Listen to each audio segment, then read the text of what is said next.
Ici Europe 16h-18h sur Europe 1. Stéphane Bern et Mathieu Noël. 1. Historiquement vôtre. Historiquement vôtre, l'émission qui remonte aux origines de ce qui fait notre quotidien. Et si vous êtes joueur, votre quotidien, c'est peut-être l'escape game. C'est en vogue, ça l'a été en tout cas, mais d'où ça vient l'escape game, David Castello-Lopez? J'avoue que jusqu'à peu près un mois, ma connaissance de l'escape game, elle était complètement inexistante. J'avais jamais fait. C'était rangé dans ma tête dans la catégorie des phénomènes culturels qui t'arrivaient un petit peu trop tard pour que j'en fasse l'expérience. Et puis, pour l'anniversaire d'un ami, on m'en a proposé un. Et je me suis dit que c'était un excellent prétexte pour faire une chronique sur les origines de l'escape game. Vous avez des amis de 12 ans, donc. Voilà, exactement. Jeune. Alors d'abord, je pense quand même que tout le monde ne sait pas ce que c'est qu'un escape game. Donc je vais quand même expliquer. Un escape game, c'est un jeu de rôle qui se joue à plusieurs. Sauf qu'au lieu de devoir imaginer dans votre tête le décor dans lequel a lieu l'aventure, eh bien ce décor est réel. Vous marchez dans des vrais couloirs avec des vraies choses au mur. Il y a des sons, des vrais sons que vous pouvez entendre. Et parfois, vous pouvez même croiser de vraies personnes qui incarnent les personnages de l'histoire. Le but, c'est généralement de résoudre des énigmes un peu genre Indiana Jones. Et lorsque vous résolvez ces énigmes, eh bien, ça vous permet d'avancer dans l'histoire. Et l'objectif final de l'histoire, c'est très souvent de s'échapper d'un endroit, d'où le nom de escape game, qui veut dire un jeu d'échappement, on pourrait dire en anglais. Alors je vous préviens, le cœur de cette chronique qui parle des origines de l'escape game, donc, elle va être relativement rapide parce qu'il n'y a pas 50 milliards de choses à dire. Les escape games, c'est une émanation dans la vraie vie d'un type de jeu vidéo qui s'appelait également les escape games et qui ont été développés dans la première moitié des années 2000 au Japon. L'idée de ces jeux vidéo, c'était fondamentalement la même. Vous êtes dans un endroit fermé et il faut en sortir en trouvant des indices qui débloquent des choses. J'ai joué à ce qui est considéré, pour préparer cette chronique, j'ai joué à ce qui est considéré comme l'un des tout premiers de ces jeux, qui s'appelle La Chambre Écarlate, The Scarlet Room, de Crimson Room, pardon. Et c'est un jeu qui est sorti en 2004, développé par un monsieur japonais qui s'appelait Toshimitsu Takagi. Et la vérité, c'est que c'est frustrant. Enfin, en fait, c'est frustrant parce que c'est dur. Ouais. Et j'imagine que il y a des gens auxquels cette frustration de pas pouvoir sortir, ça leur donne des ailes. Moi, ça m'emmerde. Voilà, c'est comme ça.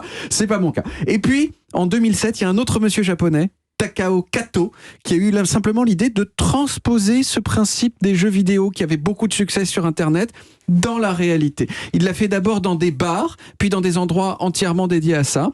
Et l'idée est devenue virale jusqu'à ce qu'elle explose complètement, une année en particulier, en 2014. Ça a explosé dans le monde entier. Moi, j'ai donc participé à un escape game à Paris, qui s'appelle l'expédition Aronnax. Aronnax, on dirait le nom, je trouve, d'un médicament pour la digestion. Vous voyez, il va prendre donc un Aronnax. Mais non, c'est le nom du héros de l'histoire, qui est aussi un personnage de 20 milieux sous les mers de Jules Verne. L'histoire, elle est censée se passer 20 ans après 20 milieux sous les mers. Et l'idée, c'est que Aronnax retrouve le Nautilus, le célèbre sous-marin de 20 milieux sous les mers, et il faut l'aider à l'explorer.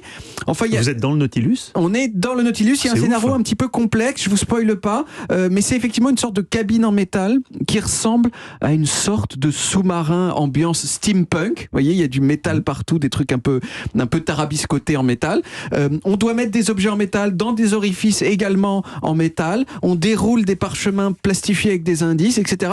J'avoue que ça fait peur. Un peu, et moi je suis un peu une âme sensible de ce point de vue-là, c'est-à-dire dans les trains fantômes, je suis toujours vraiment complètement terrorisé, donc c'est un petit peu le même principe.